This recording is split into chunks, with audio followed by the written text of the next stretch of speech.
All right, test corrections number 7. So we are trying to simplify this, and right now we can't add and subtract because the radicals don't match, right? So the trick is to just think like if you were just simplifying radical 18.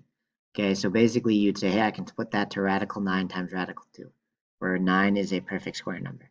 Okay, and then do the same thing for 98. All right, so 98 splits to 49 and 2, right? Use that big list of perfect squares if you need it. Okay, and then once you do that, 2 doesn't really split, you can't split it at all, but now they're all radical 2's. So this becomes 3 radical 2, and then 7 radical 2, and then minus 1 more radical 2. And I'm going to write a 1 there because students sometimes forget that you have a minus 1 here. So 3 plus 7 is 10, minus 1 is 9. So we have 9 radical 2, right? Which is answer choice B, at least for me.